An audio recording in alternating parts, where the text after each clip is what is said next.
think we are, I think we are live. I'm going to give it just a couple seconds because YouTube likes to cut off the beginning of the recording, and I don't have an intro to prevent this. So yeah, we are live with Discourse Minis, or you guys might know her as Dungeons and Discourse. I mean, I'm pretty sure everybody who knows who I am knows who you are, but go ahead and for the one person in the audience who does not, who are you? What do you do? Tell me about yourself.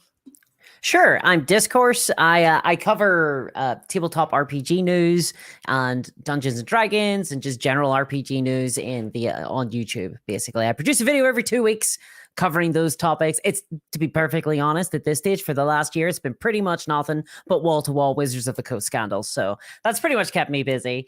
Aside from that, I also have a war game channel where I cover war games like Warhammer or a whole host of other games you've never heard of. Carnivale, Blood and Plunder, you know, the greats, the ones everybody loves, like 40K, I guess. You are correct that I've never heard of those. Yeah. Got me there. I'm engaged in an intractable battle against Warhammer fans about whether or not it's the Warhammer hobby or the war game hobby, and it's the war game hobby. But I just don't seem to know that.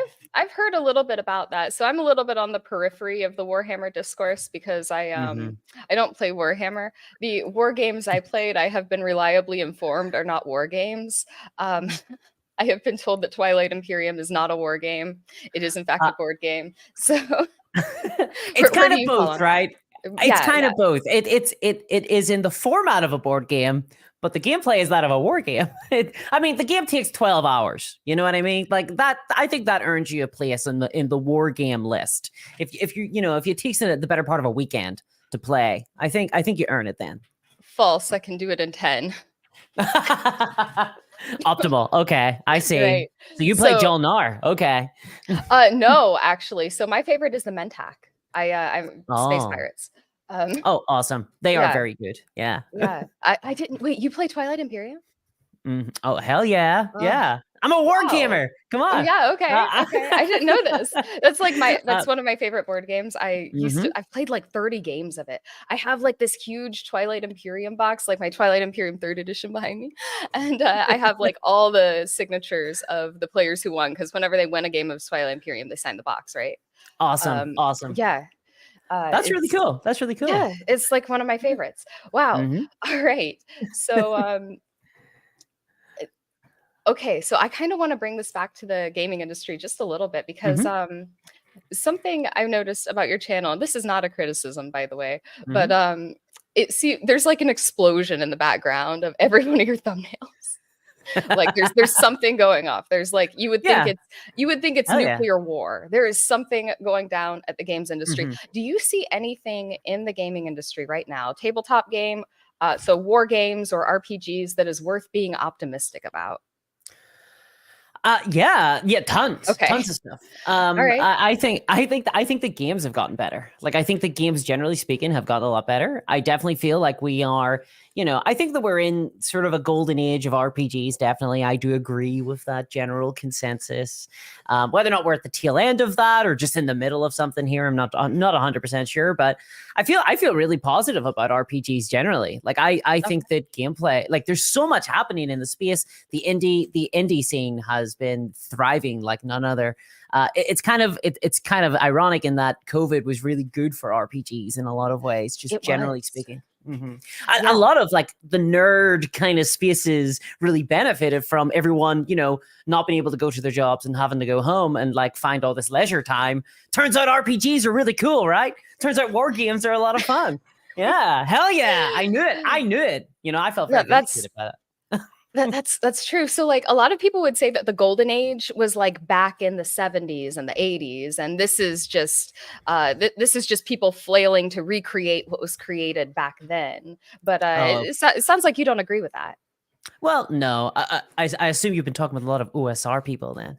Yes. Yeah, yeah. Yes. No, I honestly think like, the games that came out of the 70s and the 80s and things. I think that a lot of those are great. Like one of my favorite games is GURPS.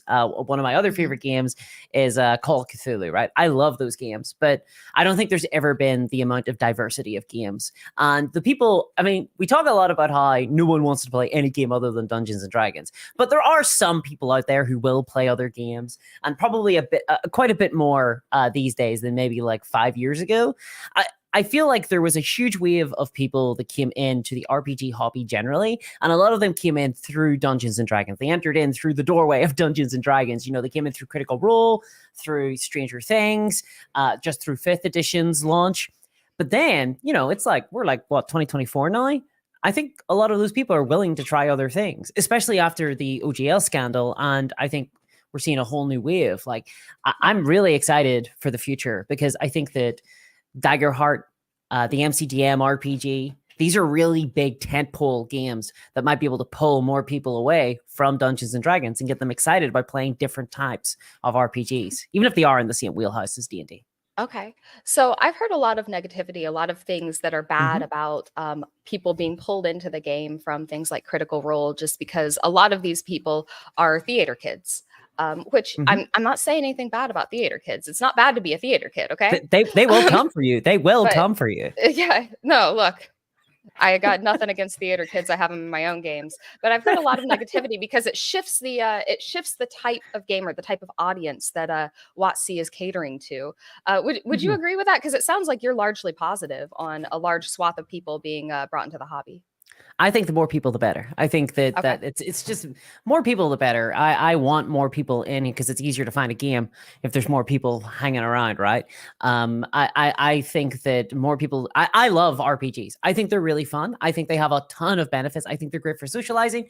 I think they're awesome, and I want more people to experience that joy. Now, whether or not those people are like focused more so on, I don't know, like putting on silly accents, or whether or not people are focused more on like optimizing their characters, or whatever way they want to engage with the hobby, because the hobby is very broad.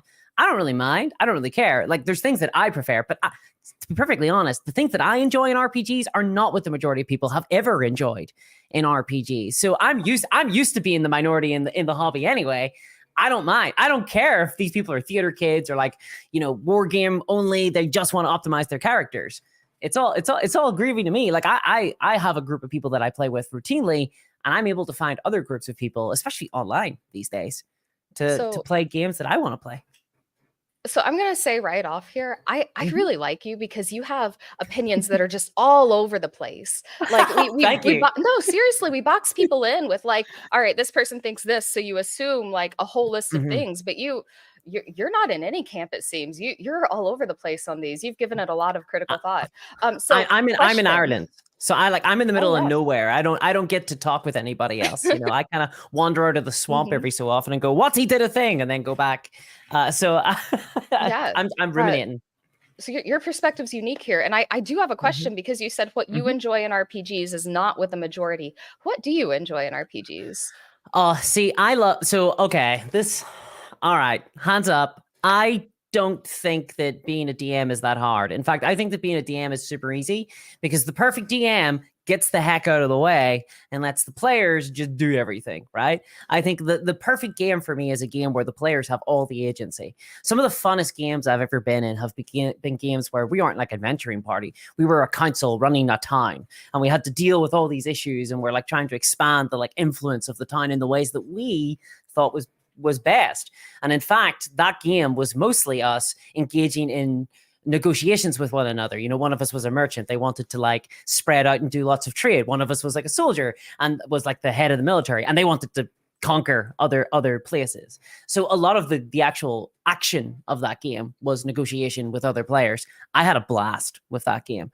I love games that are, I mean, I suppose they are a little bit more old school, generally speaking, but games that kind of allow players to exercise the maximal amount of agency, because that's what I'm there. Whenever I'm a player, I want to create experiences at the table. I don't care about what's happened off the table. Everything is about what's going on then and there.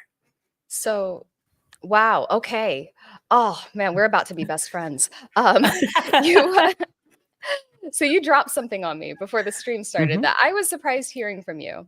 And now I'm kind of understanding where it's coming from. You said that D&D was a war game before the Yeah. stream, or you saw D&D as a war game. And I'm starting to understand where you're coming from now with the negotiations, because I think the older versions of D&D were war games, and it's kind of evolved into something else with war game elements. But you sound like you're into domain play, or are you familiar? It's okay if not. Are you familiar with like Bronstein play, or the what a Bronstein is? David I, Wesley's I've game. I've heard the name before. I've heard the Okay, name, but I'm not familiar. so it was one of the precursors to what we see now with D&D. It was it was basically a big game that would meet up at conventions where people would have different roles, and they'd each be working towards their own goals. But it was more of like a competitive, cooperative LARP sort of thing. Yeah. But it was kind of a precursor to war games. It was mostly a war game, and there have been some attempts recently to reintegrate things like this into Dungeons and Dragons, and it sounds like this would be right up your alley, because you sound like a proponent of domain play. Am I right? I guess so. I guess I am. Yeah, I have a So I have a tribe. All right, awesome. yeah. So when yeah, no, it really sounds like this. So when you're a player character, you're wanting to work up like a what's the word? A faction, right? Yeah, You're I wanting want to do. to Yeah, like I want to okay. do stuff, and that might be. I mean, that might be part of an adventuring party. That might be the case that Mhm. I'm. I've played characters before that are big proponents of the party, that are like friends of the party and want to do everything with the party. But certainly, just generally speaking, I just want to exercise the maximum amount of agency that I can, and I want to influence the world in certain ways. So certainly, like factions and creating institutions and building things. That's the sort of stuff that I really enjoy in an RPG, as opposed to simply going out and killing things. I mean, I'll kill things in a D&D, like in an Sure. RPG, you know what I mean? Like I will kill things, but I love to build things too, you know? Someone in chat says you're trying to figure out if this is a lifestyle choice. Kelly Warren says that. You're like thinking real carefully. Wait, do I endorse faction play? I like the analysis. And Mr. Max says you get it. The perfect DM gets out of the way. I'm with you on that. That's what I tend to do. So do you run more as a DM, or do you like to play as a player? Like, what's your If I had my way, I'd probably run the okay? vast majority of games, but I don't have time. And I have every single one of my other friends, everyone I play with, all also love to run games. So every single time we go to play, it's a negotiation as to who is going to be the DM that time. I think most people have Right. the problem where they can't find a DM. I've got like the opposite problem where every single player is also a DM, and they all want to DM. Everyone prefers the DM, so we're kind of all putting up with the players, which makes for really fun games, honestly. But yeah, so Yeah. I would prefer to DM, but I don't mind playing, and it really depends on the game. Like I love playing in like Call of Cthulhu games and Delta Green games. I love being in horror games, especially one shots where I can die. That's That's a something I've blast. never gotten. I don't understand horror RPGs. I'm too silly. I just no, seriously, I feel terrible when I got nothing against Call of Cthulhu or the design of the Mhm. game. I mean, I think it seems great. Sandy Peterson's a great guy. But when I sit down to play it, I laugh. And I can't it's I it's okay to have to laugh. break the It's okay to laugh. tension. I It's don't know. okay to It's laugh. I think I'm a What I bad would player for it. what I would recommend is trying. Okay, there is a specific scenario in a Call of Cthulhu game that I would recommend, and I think you try that. And if you don't like it, if you don't think it works for you, then you just don't like horror. But you have to try this, okay? And it's a scenario called In Media Res for Call of Cthulhu, All right. where you're Say it one more. assigned a character, you don't make them, and it's called In Media Res. Okay. And I really recommend, don't know anything about it, but if you know anyone who runs Call of Cthulhu or likes Call of I Cthulhu, get do. someone to run that for you. Get someone to run that for you and get a group and you can laugh, but I guarantee that scenario will have a context that will be enthralling. Like, you will get immersed in that. There's no one can. It's impossible. If you can't get immersed in that, then never play another Call of Cthulhu or like Delta Green or anything like that again. It's not for you. I wrote it down. I'm going to bring Awesome. it to my Call of Cthulhu DM, who might be watching this. If you are, you know what I'm already going to come to you with. And we'll see. Yeah, I heartily recommend. Yeah, I really recommend that one. And we have a question from the chat here. Character death should be embraced. I think that's a question. It says discuss, so that's instead of a question mark. Yes. Next question. Okay. Yes. Yeah, I'm with you there. I think that games without consequences aren't fun for me. I think it's fine. Yeah. So as always, so I have this thing where I'll just say my opinion and state it and then move on. Everything I say, obviously, it's caveated with the fact that everybody likes different stuff. You know, there are people who don't like dying in games, so they want to like respawn or whatever. That's cool for their tables. All I want is death to really matter, man. I want things to be dangerous, because to be perfectly honest, like, I don't get enough time to play anymore. So I want the time that I do play to feel very meaningful, and to have, I want to have experiences where it's spooky, like it's scary, it's tense, there's a little bit of anxiousness about it, you know. And death for me, I think, is really important, especially in combat games.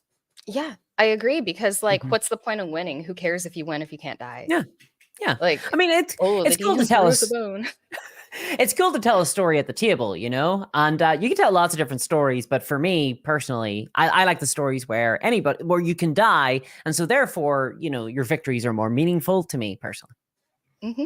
I've so I've been actually writing a little bit about this on Twitter, and I might have a video coming out on this recently about death matters. It really does, because like there was an RPG that came out recently with advice for the DM. It was the Final Fantasy RPG. Like, if your players die, if your player characters die in a combat, you should restart the combat or restart the encounter, or send somebody in like Deus Ex Machina to to save them at the last second. Which, I mean, yeah, it's Final Fantasy. I understand the context is coming from like Final Fantasy games, but still. I think if the goal of that game if the design goal of that game is to replicate the feel of a video game, Final Fantasy, like is to, you know, kind of be the diegetics of playing a video game, but with a group and with a book, and you're kind of talking instead of playing it digitally, I think that's fine, obviously. Like, I think that replicates the mechanics of the video game fine, but whether or not that leads to like an interesting game, I'm not convinced by. And whether or not that is something that I would want to play, no. 100% not, but I probably wouldn't be up for like a Final Fantasy game anyway, you know. But yeah, I think that people were a little bit too hard on that, but I get it. I kind of understand. I'm not really a Final Fantasy person either. Of course. And I kind of want to bring this back then to Wizards of the Coast. So you said you were very optimistic about RPGs right now. You're optimistic about where the industry's going, about all the new RPGs coming up, but you didn't say anything you were optimistic about Wizards of the Coast in general. And I'm and I want to kind of push you back there. Is there anything to be optimistic about with where Wizards of the Coast is taking the hobby? Now, I understand that the hobby will outlast Wizards of the Coast. Like, Wizards of the Coast could fail, drive D&D to the ground, and the hobby would thrive. I understand that. But I just kind of like to hear from you on this particular issue. So I guess one thing that if I have to, so there's a lot of stuff I can talk about that's as the kids would say, as my comments frequently say, very negative. But to try and pluck one positive out, I think, with the direction that Wizards of the Coast and Hasbro Wizards are going in, I think that it might appeal to a larger audience, and I think that might maybe potentially, it's a gamble, lead to a wider, you know, a wider group of people that are interested in playing RPGs. And to me, that's good. That's more people playing in a hobby that I love. Now, that said, okay, we're getting into the negative stuff now. How they're going about that is, I think, very wrong. And I think that their focus is very, very, very incorrect.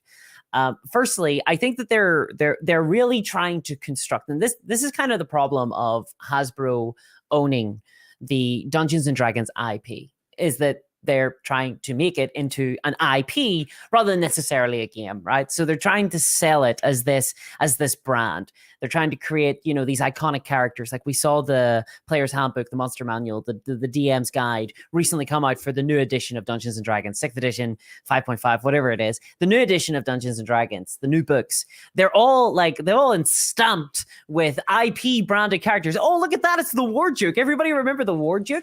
Because ultimately, this is part of the Hasbro business model, which is called Blueprint 2.0, where they try to take their existing products, turn them into recognizable IP, create characters in that IP, create location stories, and then sell those things as branded like toys and movies and TV shows, which then creates more love of the brand, and then that will lead to more sales. And it's like this kind of rotating circle. I like to call it the wheel of pain, or the self-eating Ouroboros, or yeah. The big snake, it eats itself.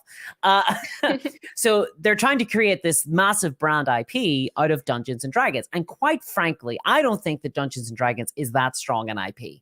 I think that the strength of Dungeons and Dragons, you know, Forgotten Realms is kind of notable for being so generic, right? Like the whole thing about the Forgotten Realms is just, it's just sound colored in, right? Like it's nothing. It's just, you know, elves, whatever, draw, cool. I don't think anyone would really be like massive fans of Forgotten Realms. I know there is a fan base for it, but like in the modern times, you know, I think people recognize like Neverwinter and things like that from the games, and I think people like some of the stuff that they saw in like maybe Baldur's Gate. But I think most people, even people who have played Dungeons and Dragons, would not be able to identify things in Forgotten Realms versus like Greyhawk as a setting. People just love the game. They love what happens at the table. They love the act of shared storytelling. And whether or not that takes place in Greyhawk or Forgotten Realms, I think for the vast majority of people, they don't really care that much. No. And I think what Hasbro are trying to do, they're trying to make Forgotten Realms matter more, except it could be anything. It could be Greyhawk. It could be just the idea of Dungeons and Dragons, and hence the multiverse, where they're trying to tie everything together in this kind of Marvel versions of Dungeons and Dragons. No, I do think they're going back to Greyhawk with 5.5. Yeah, they're going back to Greyhawk. It's interesting to me because they brought a bunch of Greyhawk characters to Forgotten Realms anyway. Yeah, because to be honest, it doesn't really matter that much. Like, I know that there are people who are really big fans of Greyhawk. I know there are people who are really big fans of Forgotten Realms. Like, I know there are. Personally, I'm not. Like, I just never grew up with that stuff. Like I've always played homebrew settings, so I've never played in it. Like I have no connection to these settings whatsoever. I've played like some official, I've played like Tomb of Horrors and stuff, and I would probably, if it was brought up in a movie, I'd be like, oh, look at that, it's Tomb of Horrors. But it's not like a killer IP to me, you know, if something is set in Forgotten Realms or not. Yeah, I'll have to. My dirty secret is I've read enough Forgotten Realms books that I don't want to talk about how many of those I've read. No, that's cool. And I think that there is definitely a fan base of people there, but I think that the vast majority of people who play Dungeons and Dragons are kind of just more interested in the game. But Hasbro are sort of trying to turn Dungeons and Dragons, or the act of role playing, into more of a branded commodity.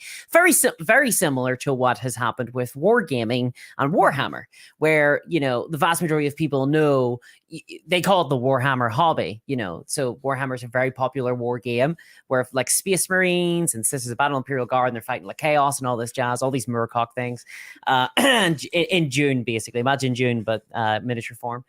And no, don't worry, I know enough about they have success, but the Games Workshop, the company who run Warhammer, have successfully captured the war game market. They have branded it, they've commodified it, they have turned it into the Warhammer hobby. And I think Hasbro would love to do that with the RPG hobby. They'd love to turn it into the Dungeons and Dragons hobby. They'd love for people to get into it via the IP. They'd love for people to care about the Greyhawk setting more, or the Forgotten Realms, or the multiverse Dungeons and Dragons setting more than they care about the actual act of role playing. But the problem is that I just think that people love actually role playing, you know? You know, I was guilty of this the other day. I used the phrase Warhammer hobby when I meant war games hobby, and I did it on somebody else's stream. And I do it all the time too. Like, honest to God, I do.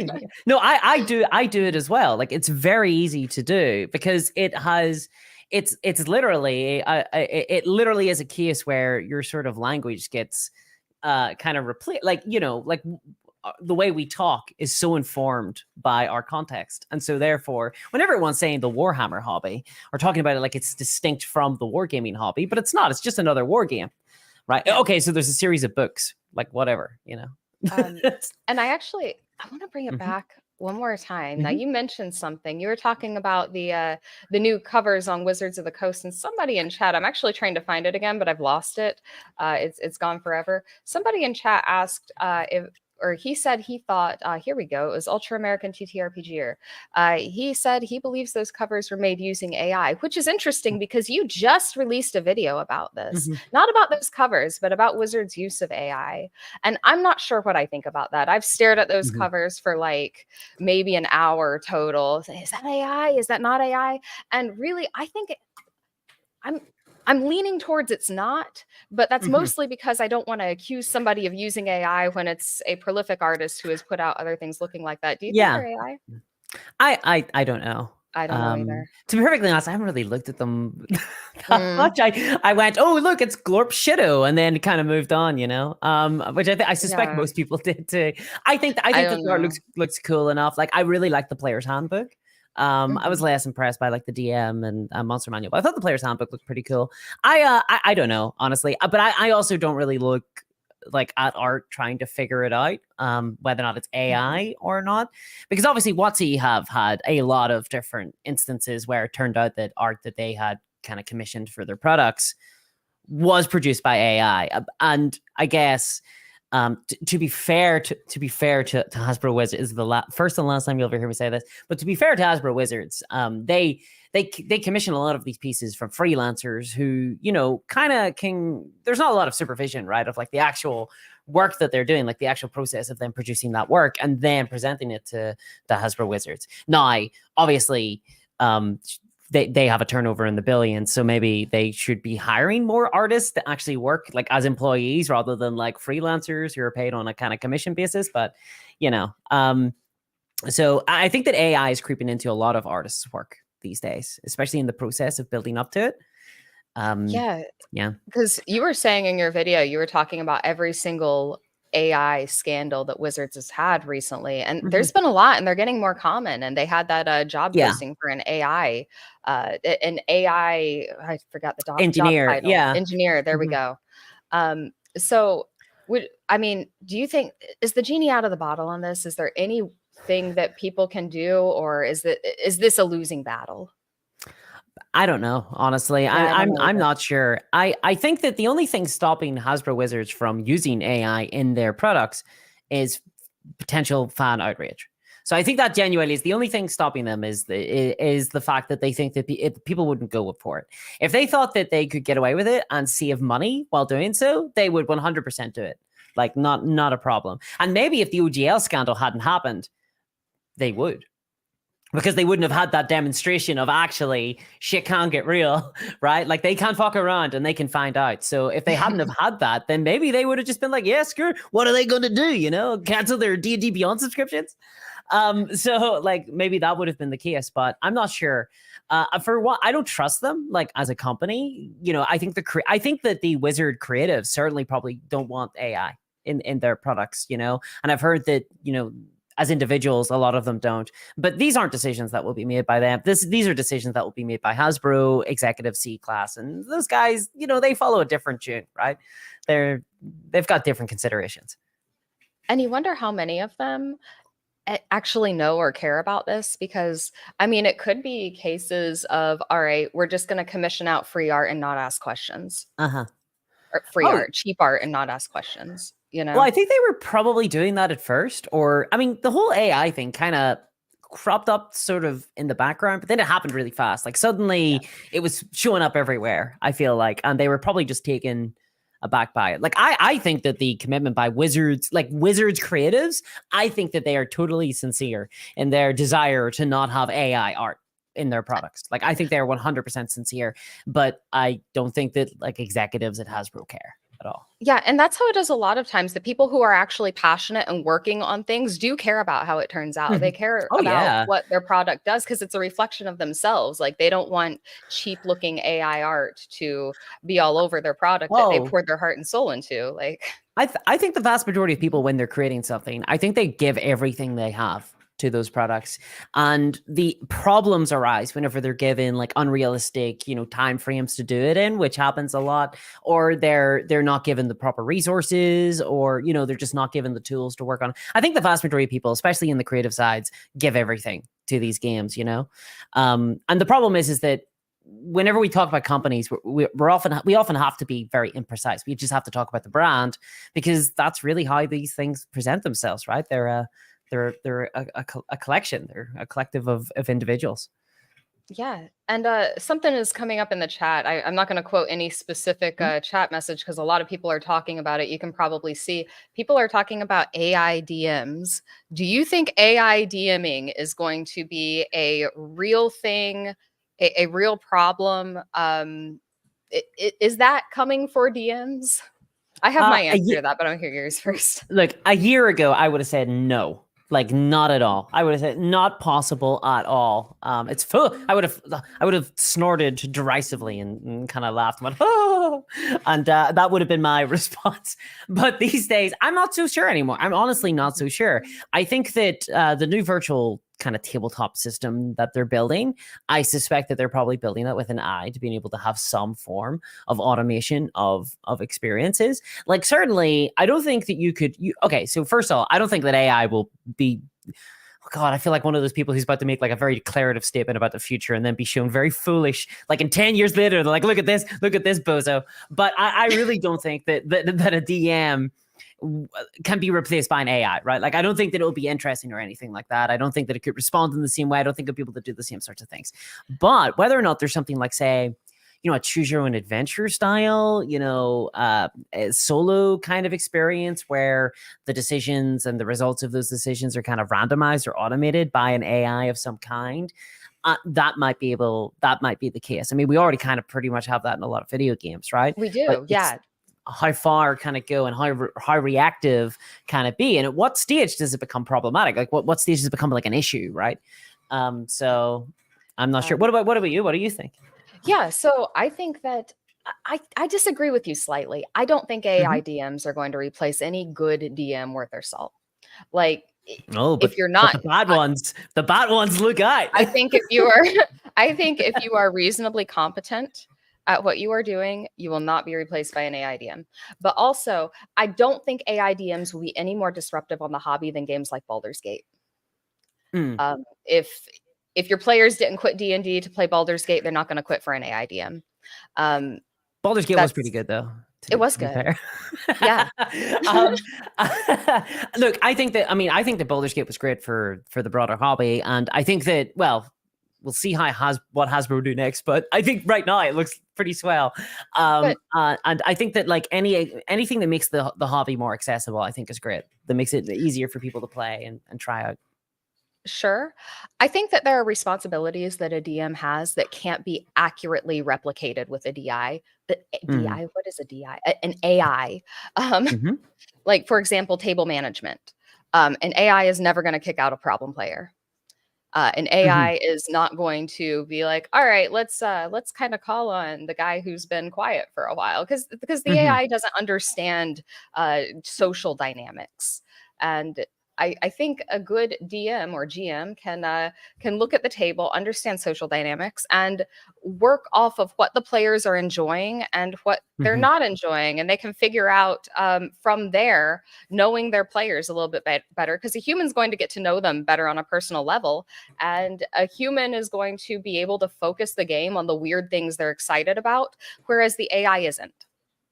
Oh, well, Um, like, don't get me wrong. I think that if there was an AI DM, it would not be a good DM. Like, I don't think it would get out of the way and let the no, players kind of, start. It would be like, you got to go to the dungeon now.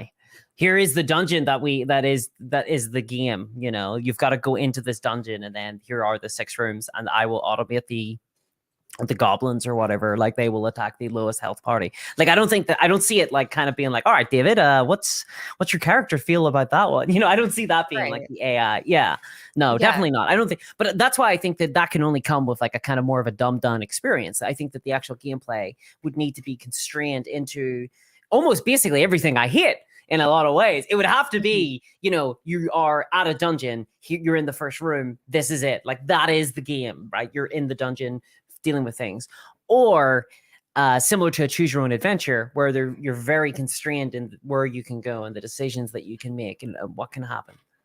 I don't know that it will restrain players that much because AI can really work off of what you're doing, but I do think that it is never going to be able to understand the social dynamics of the table. And this could be a statement from me that looks like I'm an idiot in 10 years. That's fine.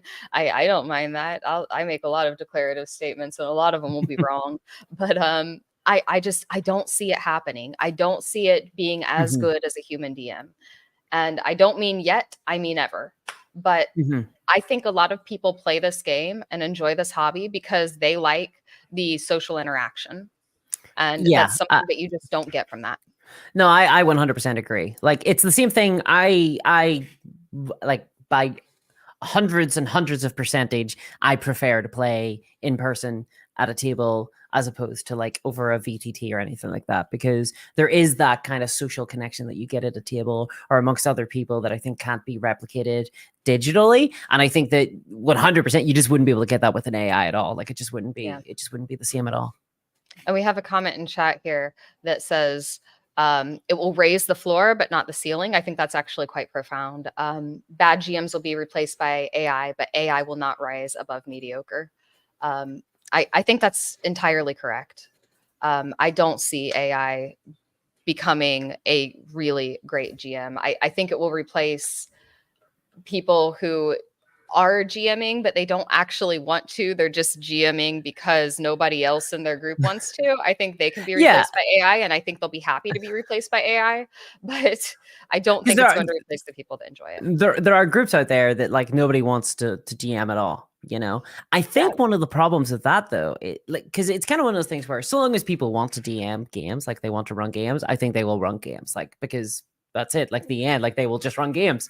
But one of my, I guess, a worry from that perspective is if there is an AI that can run games, and no one does step up to run a game because they can just like kind of do it with an AI, then it's sort of like a generation of people who might have discovered that they actually really loved it. Because I think a lot of people who don't DM do so out of fear. They're like worried. They're like, oh no, what if I screw up? Because it feels like a lot of responsibility. It's like this, you're shouldering this burden where you've got to be this like big brain computer head where you've got to come up with all these NPCs and these locations and all this sort of stuff. And it feels like a lot of work. There's people who are worried that they won't measure up and be able to do that. So they'd rather just kind of be another player, like one of five, right? And I guess like that could be a bit of an issue where those people don't end up ever running a game at all. yeah, no, that's a different way of thinking of the same problem because a lot of people are thinking, yeah, this will be great if it can come in for and DM for groups that nobody wants to. But I guess on the flip side, yeah, you don't ever start DMing, you don't realize you love it. Yeah. It is that is the flip side of that, yeah. But I mean, I know in this hobby we have a lot of people who want to play and very few people that want to run sometimes. So, but then it happens like in one group, everybody wants to be the DM, and it's it's kind of terrible when that happens. But so you were talking about um generating things as a DM and how you don't really have the time to DM. Do you prep a lot when you DM, or do you prep adventures, or is it more kind of just roll random encounters on the fly? I'm curious about your DMing style now. Well, it really depends. So it depends on the group. It depends on the game. It really depends. Fifth edition needed a lot of prep in my experience, like compared to most other games. Like Call of Cthulhu, for example, I could pretty much run that like in my sleep. Like I love the run World of Darkness. So with that, it's pretty much a case of I know the key players politically in like the city. If it's a Vampire the Masquerade game, I know the key players in the city. I know the sort of problem that's occurring right now, and I know all these different things. Then the players are just free to like do stuff, and maybe they'll get a little bit of direction depending on the group. Because I know people who like to sort of be kind of, for lack of a better term, railroaded. Like there's people who are like, I just want to be put on the quest. Like I want to know, I want like an experience that's kind of curated and we just go and do that thing. But for other people, they don't want that. I was playing with a sort of a new group of 5th edition players. Like they'd never played RPGs before. 5th edition was like their first game ever. And for that, I prepped pretty heavily because in my experience, and in my opinion, Dungeons and Dragons, especially 5th edition, is very much a war game. It kind of plays a little bit like a video game in the sense that you're creating characters that have stats that can be interacted with in a combat scenario. And so I want those combats to be interesting if they occur, you know? And so I would think about them in that context where there are, you know, I would find out what the party are doing. I'd given them like a sort of like an area that they were within, and they had a goal where they were trying to find like this prince, you know, this princess or the sister of this duke, basically, who had married this other guy, and they were going into this area that had been cut off from the rest of the world to try and find her. And so I knew the factions and the parties and the groups that were in those areas, and I kind of knew them as like kind of boss fights as well. And so I had to prep a lot of stuff there, but really they were deciding like how they would go about interacting with all these things, and that was a lot of work. So you're not a random tables DM so much. I've played a lot of games. I played a lot of like random tables games. I've got a friend who really loves those, especially in like GURPS and things. I don't mind them. One of the things I like about random tables is that often you can die of like dehydration and things, and that's always fun. But I personally, no, I like to have a little bit more of a sprinkle of control over kind of the things that can occur in those contexts. See, that's where I used to be. I used to be a, you know, curated experience person. But I think the longer I've been in the hobby, the more I've just leaned into random tables, because I found that the human mind will make sense of them. And people will draw stories off of just random encounters. Like today, players found an elk and some fire newts, right? And then later they had a random encounter of just an elk, and they're like, oh, it killed the fire newts. It's like, yeah, that's what must have. Yeah, I wasn't the DM for that, but yeah, no, that can be like a ton of fun. I think that one of the things though is that like as a DM, I'm kind of there for my fun as well, and I like having a little bit of a sort of like a narrative, like a little bit of a thumb on the scale. Sometimes, like personally, I just enjoy that, you know, because I see. To be honest, like I run a lot of like non-fantasy games. Like I run most of the games that I've ran have been like World of Darkness, the modern setting, Delta Green, modern setting, Call of Cthulhu, kind of like the 20s. Sorry. No, it's Call of Cthulhu is quite shocking. Games like that, right? Where random tables, it's not about kind of like going into the wild and meeting random creatures, you know, and encountering like random things in the wild. It's more about a mystery that's occurring, or politics of some kind. Are you okay? Yeah, I tried to breathe coffee. I'm good. That's good. That's typically pretty bad. Yeah. For games like GURPS and things, I think that random tables work perfectly. It's just all about the tone and what people are there for. Yeah. I couldn't agree more. I have become a random table DM, and I have just learned something from the chat. And that is, I didn't know this. Apparently, they might be joking with me. This might not be real.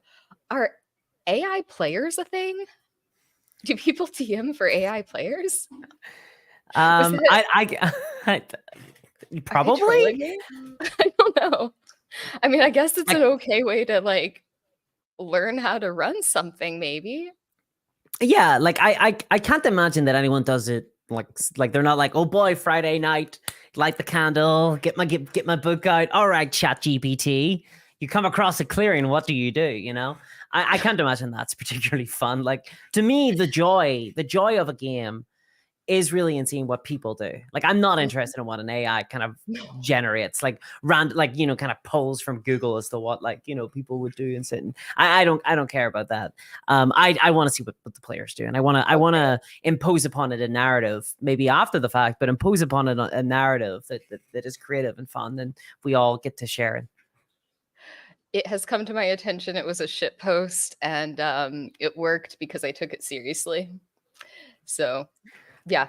Hey, you know, you can only believe what's put in front of you. You know what I mean? Right. And if I die, you can't use this video for content. Bullshit, you can't. It will be great content. Everything Milk is that. content. Yeah, hell yeah. Milk my Hell death for views, please. Right. Oh, I'm sorry. I got derailed because I started choking on coffee in the middle of that. But yeah, the DM's in here, and the Fire Nate DM. All right, but I, gosh, I'm sorry, I forgot what we were talking about because I was choking on coffee. Oh, No, that's it's cool. embarrassing. That's so embarrassing. We were talking about RPG. We were talking about Right, RPGs. of course. Right. So I know we really want to cover the issues that matter to people here. Mhm. Do you or do you not endorse forcing diabetics to eat giant chocolate eggs? I believe I have the video here. Um, For I, context, go ahead. I regret nothing. I have no regrets. I am 100% in favor of forcing diabetic people to eat giant chocolate eggs, especially if I can profit off it. Oh, yes. All right. For context, Discourse Minis has a video, and I don't even know when the video was. I watched it like 2 weeks ago. So it might have been from 2 years ago. I can't find it now. But where she was, do you want to explain this? I don't want to explain the joke. Truth be told, I can't remember. I can't remember the context either. Okay. So it has to be Yeah, old. You were it was pretending to around be Easter. okay. Let me explain to you what you did. You were pretending to be a diabetic and acting like you were forced to eat a giant chocolate egg on camera and Mhm. saying that you were going to unalive yourself by consuming an enormous amount of chocolate. As a diabetic, I have to say that was the funniest thing I've ever seen. Well, it actually happened. Like that is true. So Mhm. it's the consequences are real, people. Yeah. Yeah. But I'm glad But you enjoyed it. I'm no, I glad you did. It enjoyed was my funny. untimely demise. Oh, Yeah. I felt seen. Right. That chocolate egg was great, by the way. Worth it. Like every second was worth. Yeah, for sure. And I'm kind of at this point, I've covered most of the stuff I actually wanted to ask you about, which the big thing you dropped on me before the stream Mhm. was, is D&D a war game? Or the fact that you thought Mhm. D&D was a war game, which I thought you were going to be on the complete opposite side of that. So I'm glad we talked about that. Oh. Um, yeah, I did. Just because you have that war game channel and then you have your D&D channel. And Mhm. so I assumed that you were kind of the person that has those separate and thought that, D&D was a kind of theater RPG style game, whereas war games were war games. But I Like really go Mhm. ahead.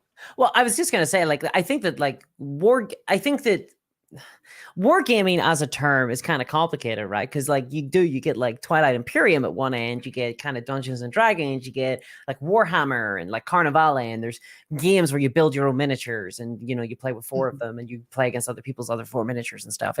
There's definitely like different types, but I think they're all genres of kind of a war game. And ultimately at the end of the day, these genres, these ideas, these constructs, we build them in ourselves, right? Like these are all human made. Like these, like no one came down with like a big tablet and was like D&D is a war game. There, it's sorted.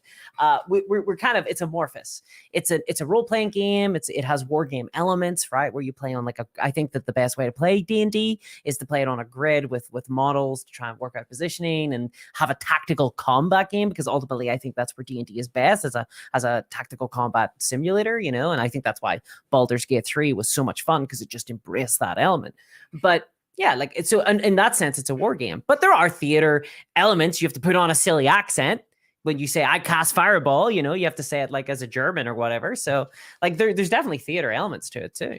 No, that's true. That's in the DMG. Now, I do have a couple questions for you from chat. Mm-hmm. What war games are you really into right now?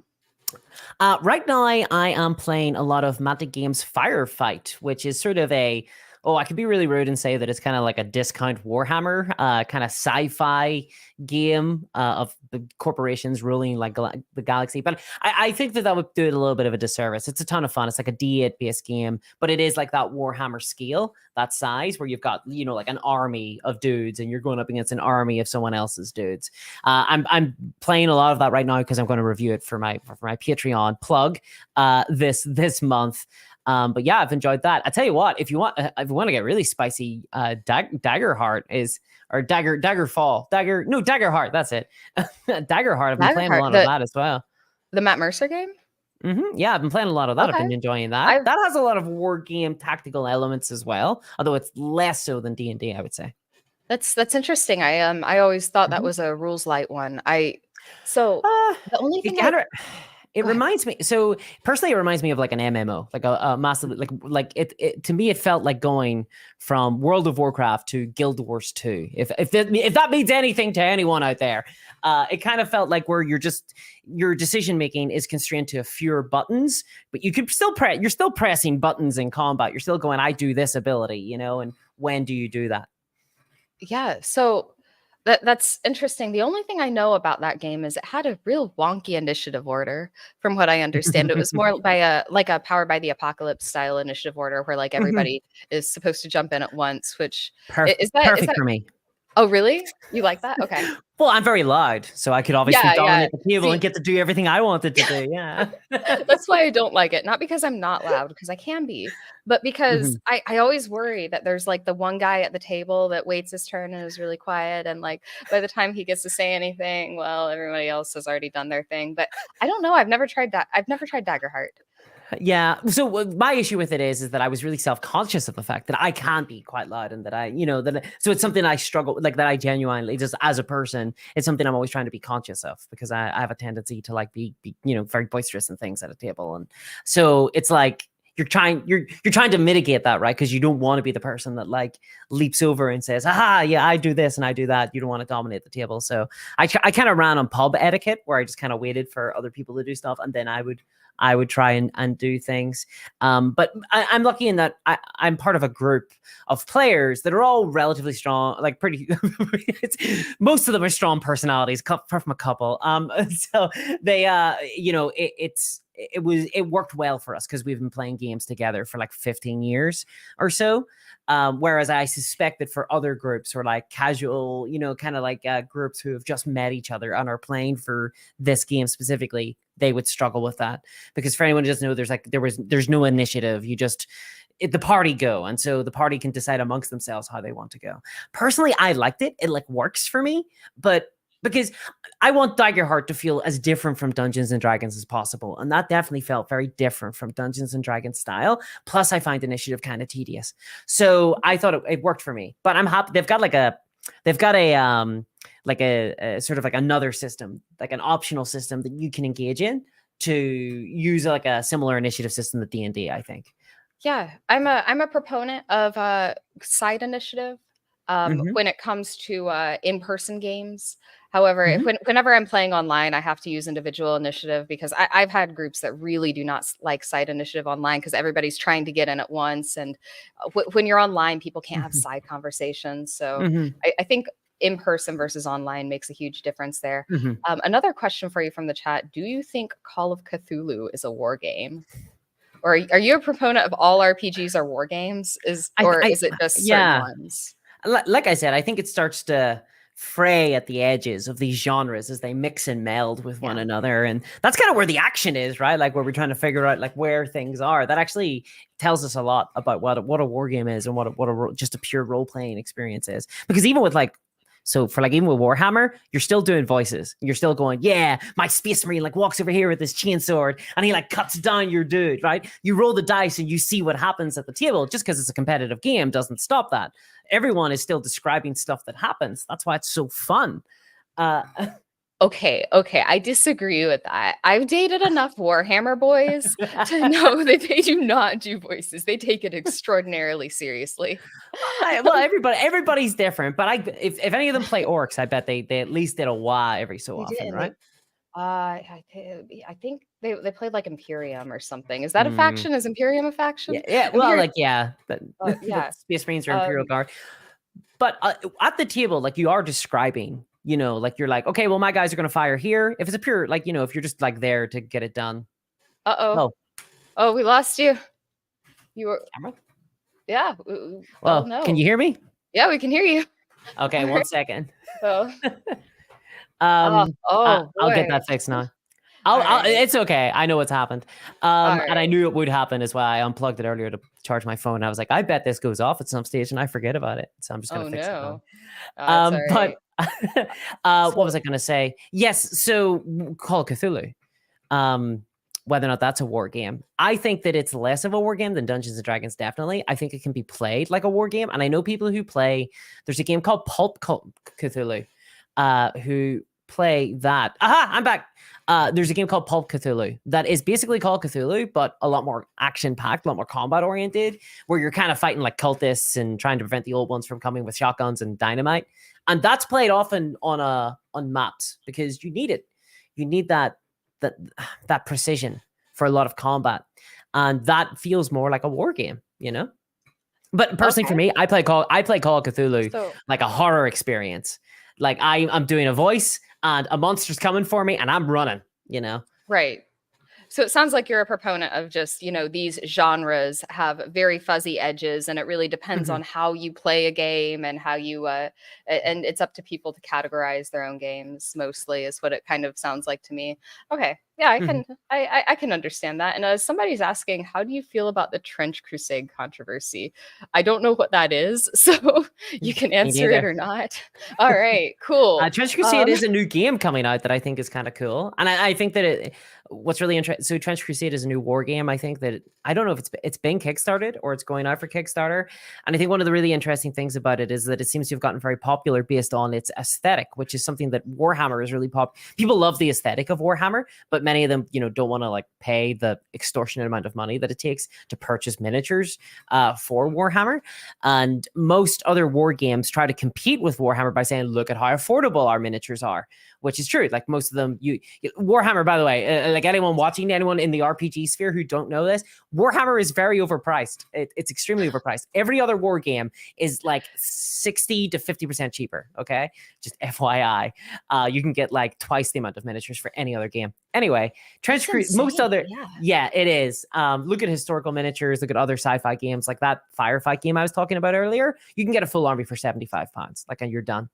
But so most other war games try to combat Warhammer with affordability. They're like, look at how affordable our miniatures are. But Trench Crusade is attacking Warhammer with an interesting IP, with like a really interesting, like grim, dark aesthetic. It's very much aping a lot of the elements that people love in Warhammer, which is like, oh, it's really nasty, it's really dark, it's really spooky, everything is bad. And it's applying that to a different kind of World War I style context. So that's really interesting to me personally, as someone who like really follows the kind of wargaming scene.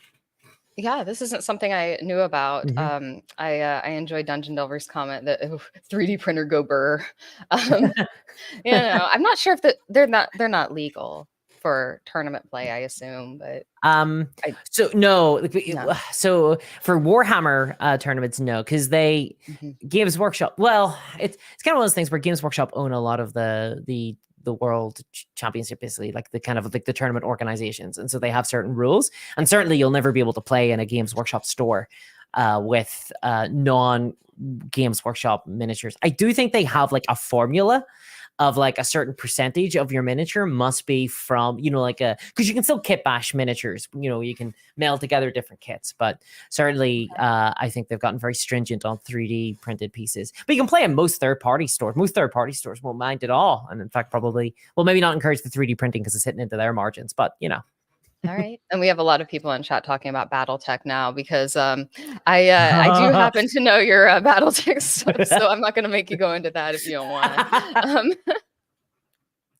But it's just not for me. It's just not for me. I just don't like mechs, okay? I just don't like mechs. And my video was just I did a video on BattleTech saying about how so the title of the video was very strident, which was BattleTech's, I think, is the worst war game, or is worse than you think, or something like that. Because I was just giving my opinion that I don't really like BattleTech personally, and I don't like mechs. And pretty much the entire BattleTech community took that as a declaration of war. yeah, I was just trying to. I'm too not a mech girl. More, yeah. I was just having a bit of fun. I think it's a cool game. I think it's a great accessible way to get into wargaming. Yeah. And we're about to hit the hour mark, but before we do, is there anything that you wanted to talk about or anything that I didn't ask you about that you were interested in letting my audience know? I think I managed to slip in a lot of I think your other war games, yeah. So I think I managed to hit most of the points that I'm hitting. Basically, if you have a problem with Warhammer 40k, if you don't like the price, if you don't like the kind of the business model, if you don't like the way that they do like codexes and things like that, check out other war games, because there are a lot of other war games and they fix a lot of those issues. And many of them you can play those war games with Warhammer miniatures if you really want to. So it's just saying. Just saying. I like that. I like that thought. Just taking over your Warhammer army and do people do that?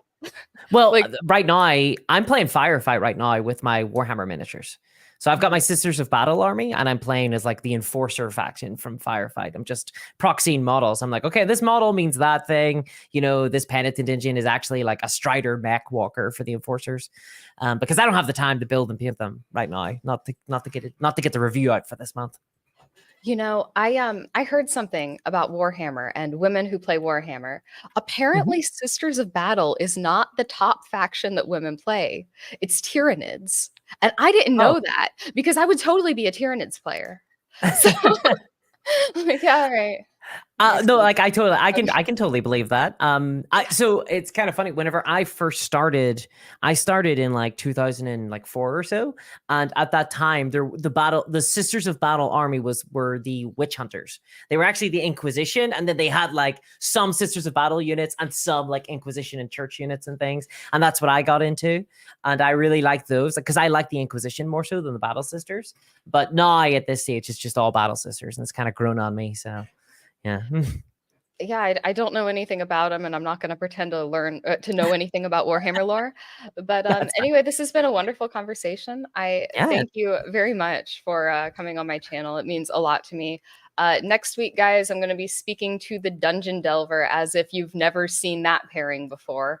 I was at his house last night, so we just stream from there. Anyway, nice. I will be speaking with him next week on my channel at not the same time. We had to do a little bit earlier today because apparently Irish people need to have normal human sleep schedules. You know, right? To an extent. So thanks, guys, for hanging out, and I will see you all next week. Yeah, I had a blast. Thanks for having me.